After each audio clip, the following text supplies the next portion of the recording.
outdoors, where animals live. It's about to become the stage in a show created by these three men. With their help, some very familiar animals will star in some completely unfamiliar stunts. And all that's needed to encourage them is nature's ultimate bribe, food, because every animal out there will work for nuts. Everything these guys do is based on natural animal behaviour. They just make it fun. There's Lloyd, a professional animal trainer. Matt, who's made a career observing animals in the wild. Foxes have gone for number 5. And James, he's the team's technical whiz. No animals are harmed in any of these stunts. We're just helping them show off their natural talents. Coming up, James and Matt feel the fear as they're hunted by the world's fastest bird. They go and shut the lure so she gets nice and keen. Our gourmet fox makes his selection from the cheeseboard. That's number 4. And a clear winner slimes through in the slug assault course. Lloyd trains birds of prey for a living. Come on, sweetie. His prize pupil, Lucy, is in training for a special event. This is a peregrine falcon, one of nature's most formidable hunters. They're just intently watching it, boring their eyesight into it, just ready just to chase it. As James and Matt are about to find out. Instead of being the predator, you two are going to know what it feels like to be the prey. Lloyd's plan is for them to feel the terror of being at the bottom of the food chain when they become the prey of the peregrine. Remember, peregrine falcons are very quick. It's talking about the fastest animal in the world. These are birds that are capable of 200 miles an hour downwards in the stoop. Lloyd gives Matt the lure the birds train to hunt. He'll become the meat. James's job is to provide the getaway on a trials bike. Lloyd's convinced this accomplished hunter will give them the chase of their life. She's coming! She's coming! Faster, you fool! Lloyd puts a hood on Lucy to keep her calm in the car. The peregrine preys on birds such as pigeons. Its talons kill on impact. It hunts by stealth using incredible eyesight and blistering speed. But its great weapon is deadly acceleration. Peregrines love pursuit chasing, really enjoy it, and they're very quick. She's going to be coming across here, Lloyd reckons at what, 60 miles an hour? So Matt and James are going to have a hell of a head start to get away from her. So if you have the engine running, I'll be looking back, you concentrate on the road and I'll give you a shout when to go. She'll creep up on them and creep up on them. And then I'm going to have to gun it. And then suddenly she'll go into another gear.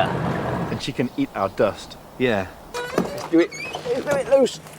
This bright yellow lure, that's what she's trained to pursue and catch. Yeah. So if you hold that in your hand, left hand, and she'll just come in, whack, hit it, take it, and coast off.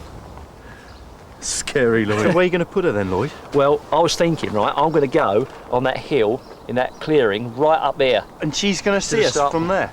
She won't only see you, she'll see that easily from that distance, no problem at all. If you're waggling that in your left hand, she would easily be able to see what that is and recognise it and go at you from that distance. Lloyd has a half-hour trek to the launch site. Even from here, he thinks Matt and James should be easy prey. Find out if he's right in part 2. They work under cover of darkness, making nightly attacks. No vegetation is safe. There's nowhere they can't go. Here, 5, 6, that's enough. Slugs. It's time to find out how tough they really are. Technical Supremo James has built an assault course for slugs. As any gardener knows, no obstacle gets between a hungry slug and his lunch.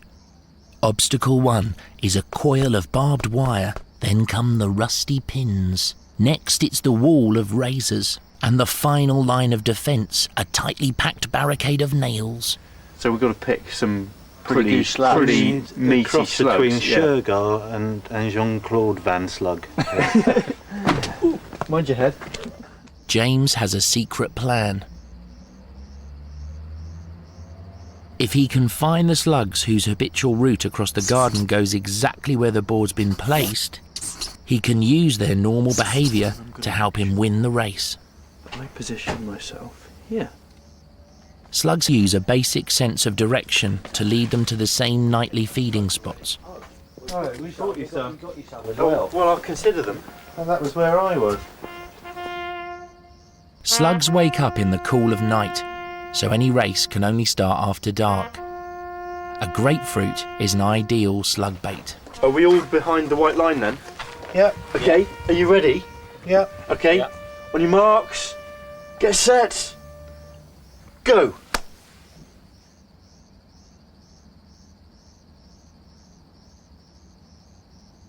It's 10:25.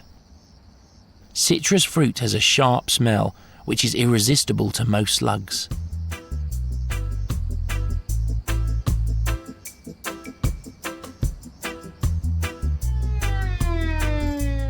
Slugs have two pairs of tentacles, one to sense light, the other for smell. And they're in the race, look. It's ruining up, look Look at that one. It really is sensing what I'm about. He's through the perimeter fence, he's actually going underneath it. Can you see he's actually lifted the perimeter fence up? Sheer muscular power. James's slugs are quick to get their bearings, unlike Matt's, which came from the far end of the garden. Mine has now discovered the pins. That looks painful. At some point he's going to have to take the weight from this side to the other side. A slug's mucus retains its moisture and helps it to move. It also creates a defence against sharp objects. What's he doing? He hasn't even touched his head down. He's not Fully bothered, this is he? eye. He's not bothered at all. At this point I think he's now picking up the scent of the Yeah. food. He is. All his sensory organs are at full extension, aren't they? Definitely homing in, Joe. Yeah. Look. He is. He's touched down on the other side. Look at that. And he's actually got pins going up the side of him. So he's sort of spread his weight between two pins. They really do move quite quickly, actually, don't they? Yeah. You don't think of slugs as being quick movers, but that has taken half an hour. Half an hour in, Lloyd's lead slug has reached the pins, but James's pair are already at the wall of razors.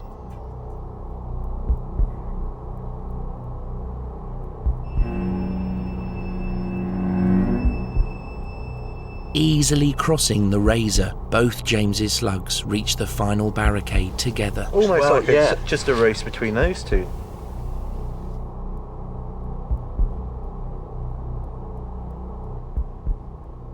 He squeezed his body down to about a fifth of its original thickness to get through those nails. Here he comes. It's been a bad day I for can me. declare you the winner. Well, not only that, first and second. Oh, well, it Yeah. was... Oh, what a match. Come on, James. What's the time now? First and second. The place. time now is 25 to 12. So How long did that take? that took an hour and 5 minutes to go 2 feet. James's idea of using slugs on their normal daily commute has proved decisive.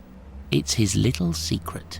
Congratulations, pal. I find it very suspicious that you started off over here and we went to look for slugs. I was and when all we came round it. back, you were No, I that side. was finishing the engineering. Yeah, of it. that's true, yeah. You've worked something out.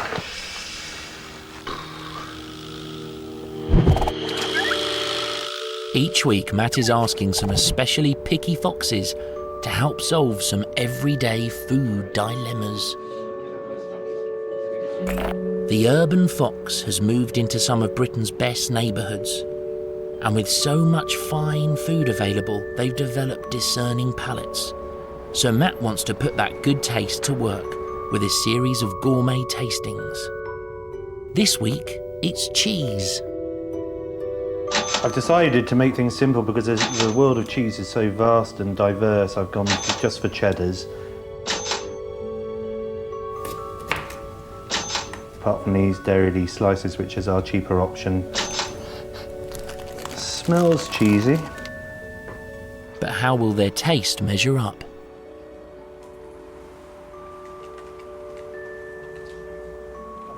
Matt offers the fox a range of cheese from processed slices to traditional handmade cheddar.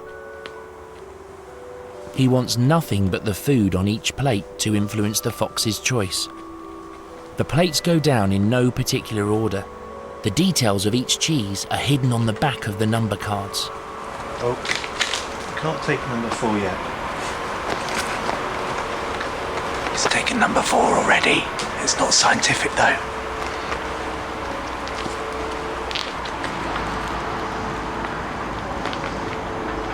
That's number 4. Coming up after the break, Mr. Fox makes his choice of cheese. And Matt and James meet their fate as they're hunted at high speed.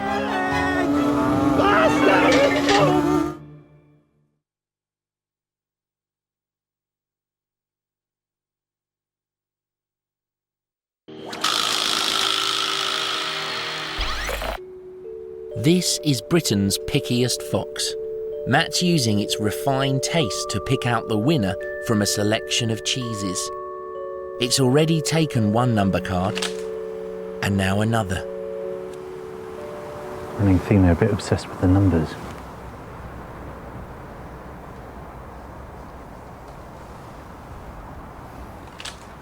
I've just taken number 5. They're just collecting the numbers. This is one of the most bizarre things I've ever seen. They're ignoring the cheese, they're ignoring the apple. And so far they've just taken the numbers. Wild foxes have a varied diet. Their tastes range from rodents and insects to fruit and vegetables. They've taken the apple. This is very bizarre. They've been collecting the numbers, starting with number 4, then number 6, then number 5, and now they've come and taken the apple off number 5, and I'm left a little bit bamboozled.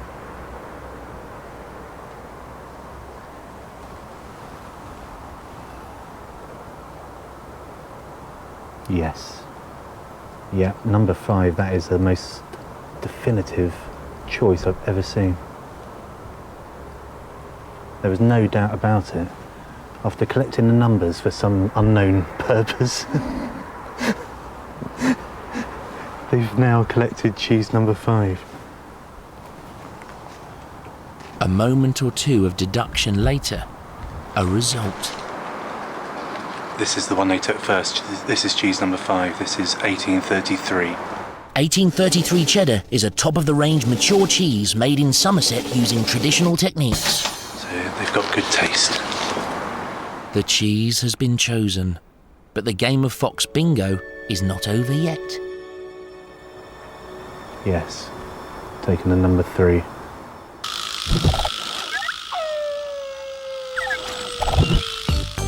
You wouldn't like to be the kind owner of a gnome, would you? Lloyd and James are setting up a spot the difference test. Objects are placed along 2 miles of road to see how many can be spotted. But not by Matt, by his horse. All right, Flinny. In the wild, horses depend on their power of observation for survival. They've got very long memories, very good visual memories.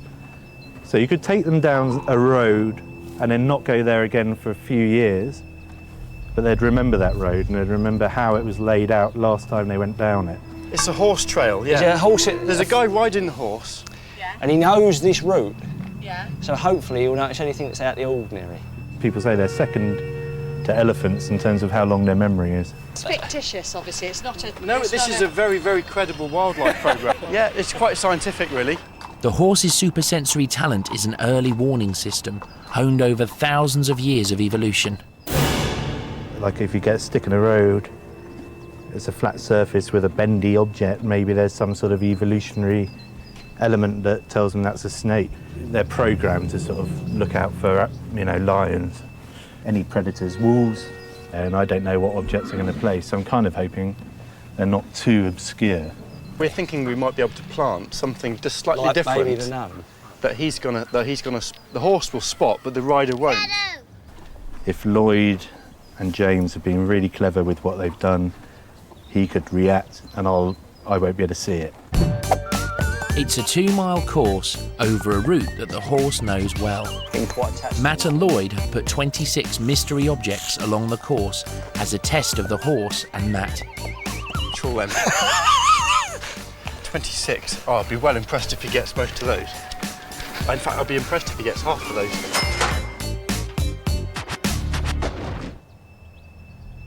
Matt will focus on his horse Flynn's reactions, looking only for objects when the horse points them out.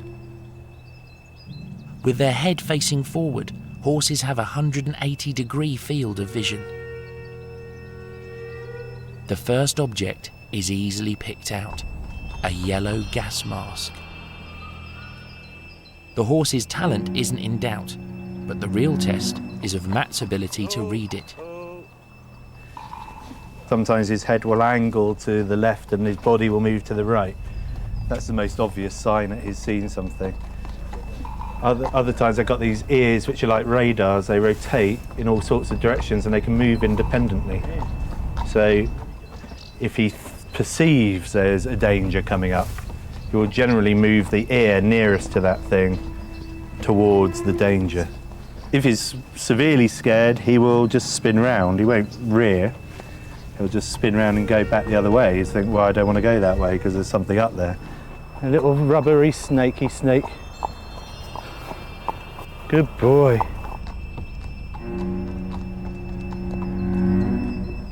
Flynn has spotted that the grip box has been left open. That's it then. Matt hasn't. Oh, Flynn. Where are we going? Oh, is it that bottle? The bottle's item number 12. Number Hubcapy. 15. Too many bloody things.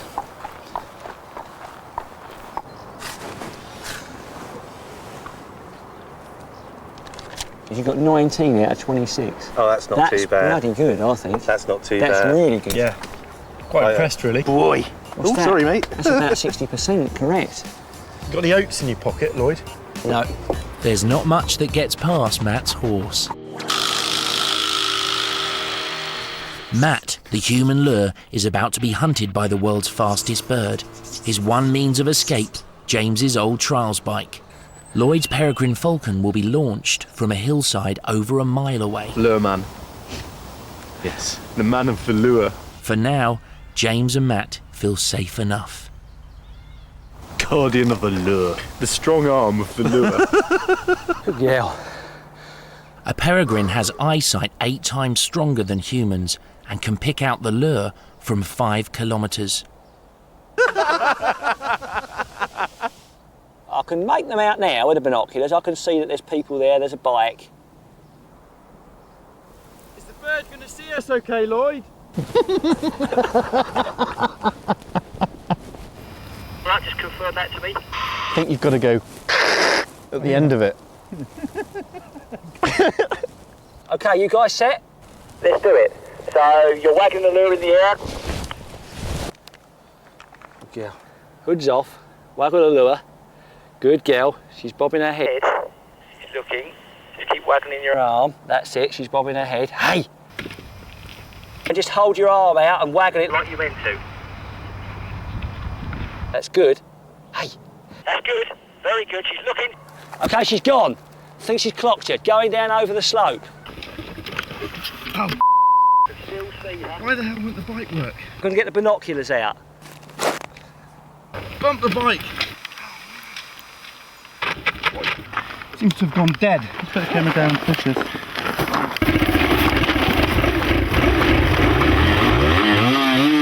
Yeah. She's on them. Oh, here she comes. Is it?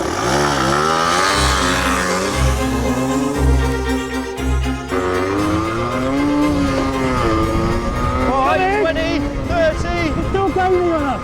40.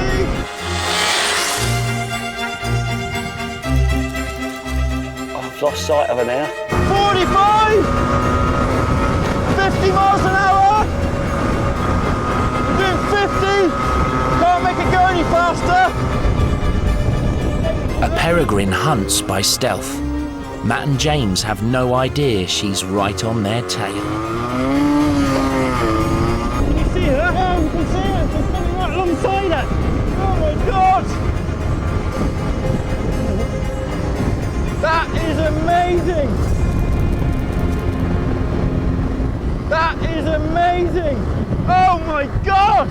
Did you see that?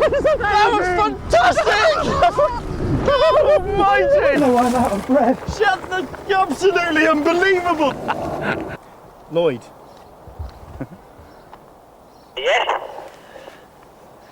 That was unbelievable.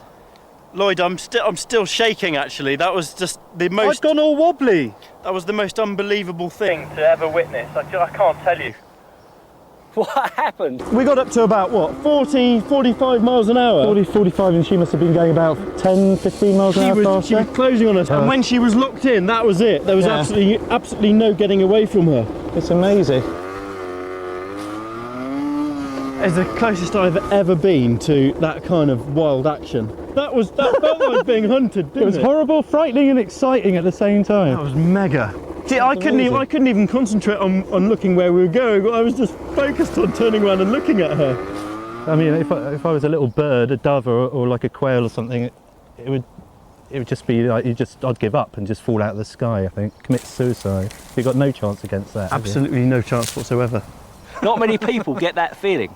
Not many people. You think about that. How many people are going to be in a situation where they've got something like a peregrine falcon, the fastest animal on the planet, bearing down on them like that? It was that on my brain. I will never forget seeing her closing on us like a missile. Absolutely unbelievable. Yeah. There, thank you for that. Superb.